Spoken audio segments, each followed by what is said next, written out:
What's up, humans, and welcome to a new Psicoactivo. Okay, so today I got a couple of things to talk to you guys about. This is the video number one. Before I continue, a second gift from Joe arrived.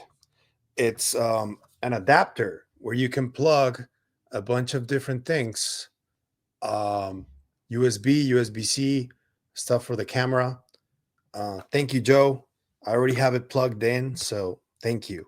And I also wanted to say that this new chair that I got it from another follower who is a good friend of mine. Her name is Stephanie, and she helped me get it. So thank you, Stephanie. I really need a new chair, so I'm really happy with what we got.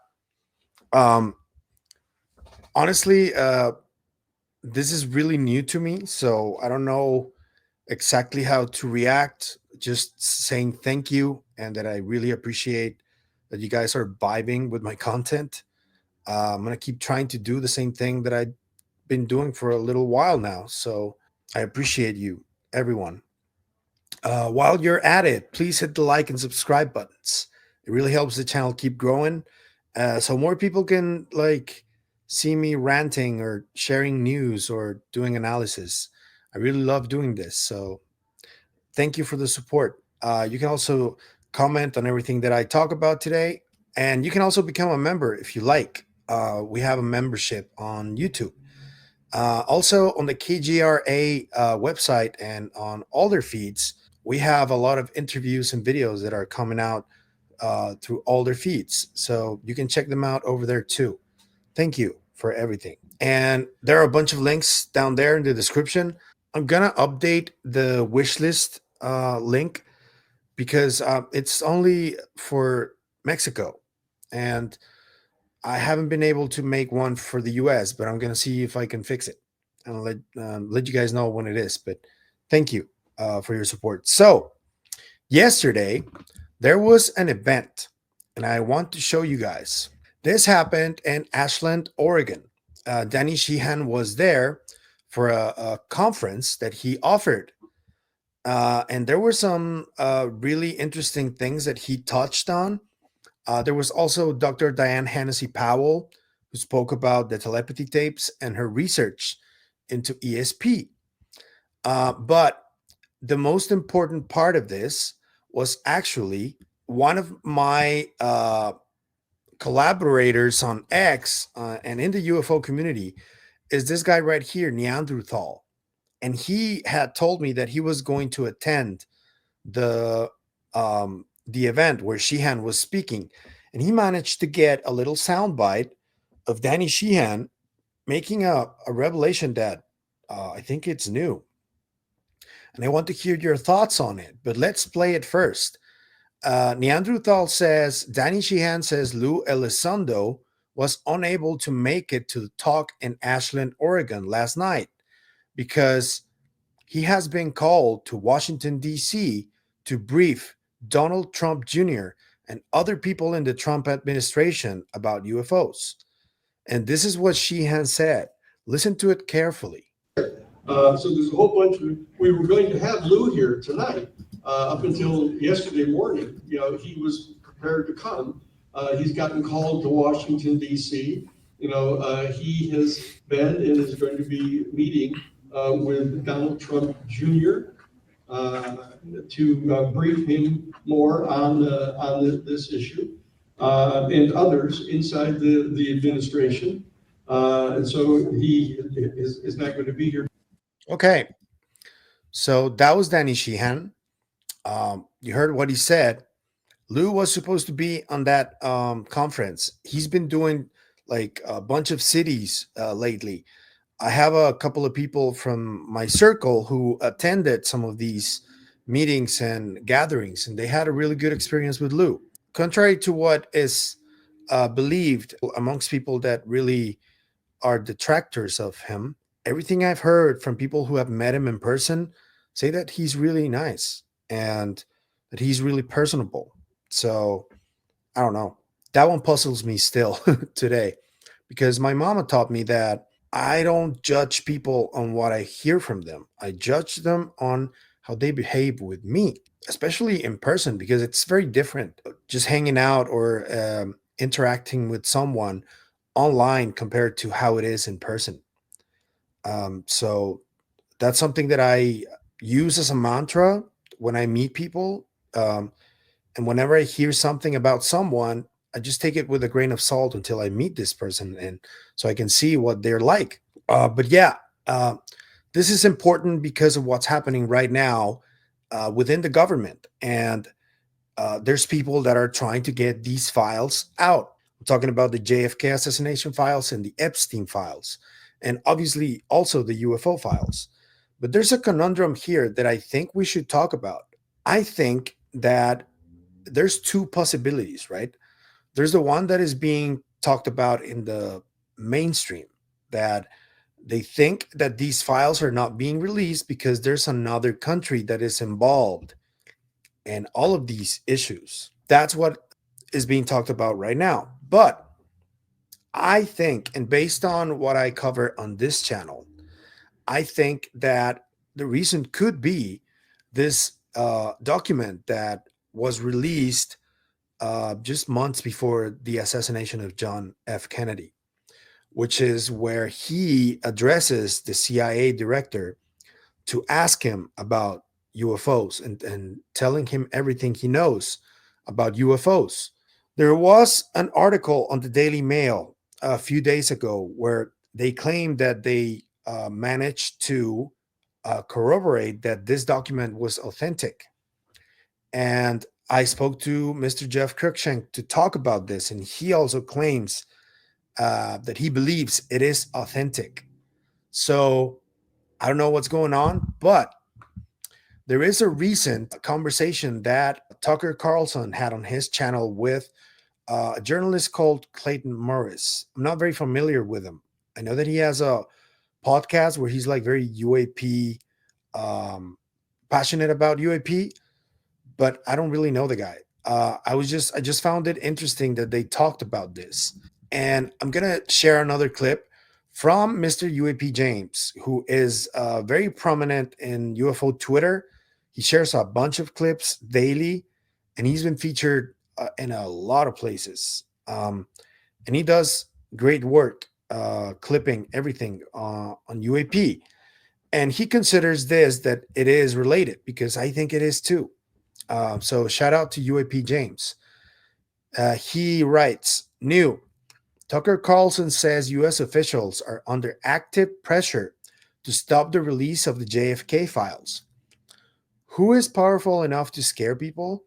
What is the force acting on the U.S. government, on the new administration to prevent disclosure? So here's the clip right here.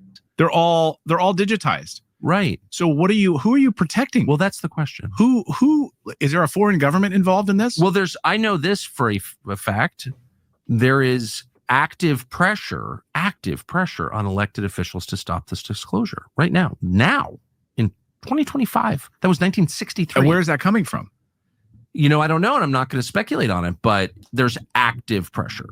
And I don't believe for a second that it's from the CIA. Who? John Ratcliffe, former Congressman John Ratcliffe, who's now the director. He cares? I don't think so. So does John Ratcliffe want these released, or is I he haven't being the pushed faintest around? idea.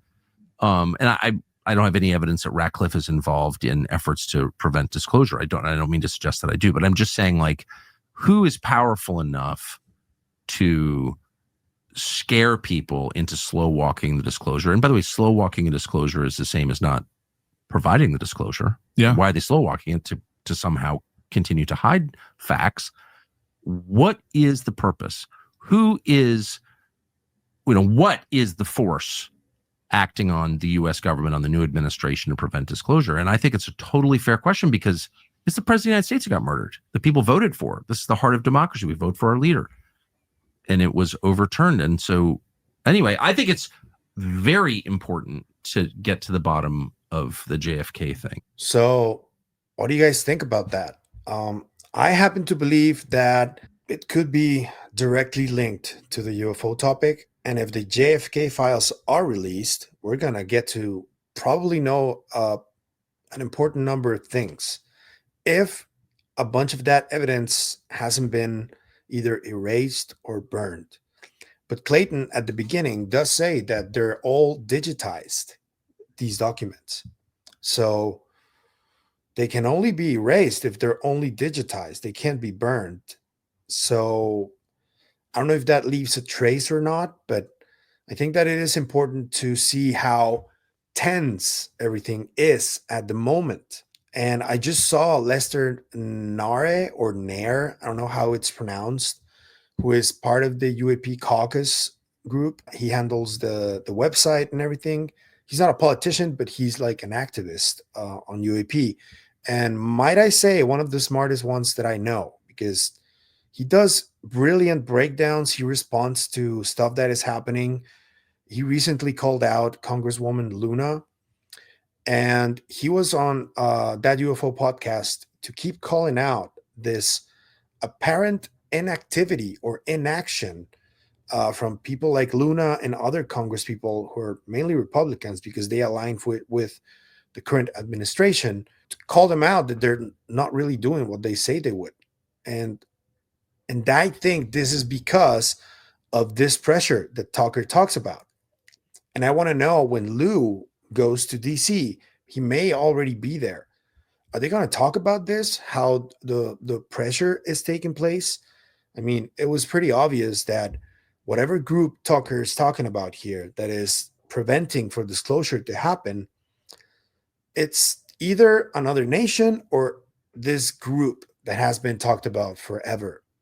This Majestic 12 or Zodiac, this group. Who knows what their name is right now, but if there is a group preventing for this disclosure to happen, it's them. And I just can't help but remember that report from the second screening of Age of Disclosure, where this journalist, Jiggy, says that it was claimed in the film that a group of 27 people, it was kind of vague, threatened both Lue and Grush, their lives. And I am inclined to believe that this is the same group that is preventing for the for the JFK files to be released. And I find that really interesting. I don't know what you guys think. But Neandrewthal was actually able to speak a little bit with Danny Sheehan. There's a picture that he took with Danny. He does a lot of really great clips, Andrew. And Danny, I've already had him on the channel. He's a really laid back guy and very respectful when we're talking. And I don't know, I just regard him as like one of those old hippies who's like really nice to everybody. I don't know if that's the case with everybody, because I know everybody has detractors, but that's my experience with Danny. He's a cool dude. And Andrew managed to talk to him for a bit. And the only thing that he revealed to me is that Danny thinks likely the Kirkpatrick era Arrow are under investigation. And this was something that Jake Barber has claimed as well. So that's interesting, because I thought it was just Kirkpatrick. It seems to be more people than just him. So who else? And are they also part of what Kirkpatrick was doing, which was to honestly just obfuscate? I would love to know. But what do you think Lue is going to talk about with Trump Jr.? Do you think it would help the cause, move things along? Because right now, when it comes to government, I think that things are a little bit stalled.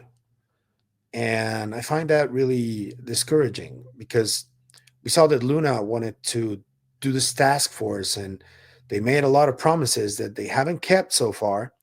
And we've heard from Luna just like giving reasons or excuses for why this isn't happening. So far, as of 4:26 p.m. Friday, March the 14th, we haven't gotten any files released yet. I hope that changes soon. I hope if Lue goes there, I hope that he maybe helps in some way to make it happen. But for now, we still don't have anything.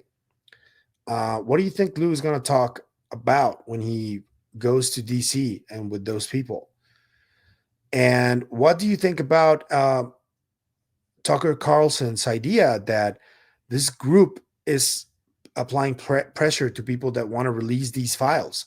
And do you think the JFK assassination is linked to this document where he allegedly asked to be briefed about UFOs? Do you think they're related? Do you think that might be the reason that he was assassinated? Let me know in the comments. So that's it for me on this video, but I got another one coming for you in a little bit about Skywatcher. So stay tuned for that one. Thank you. I'll see you guys in the next one.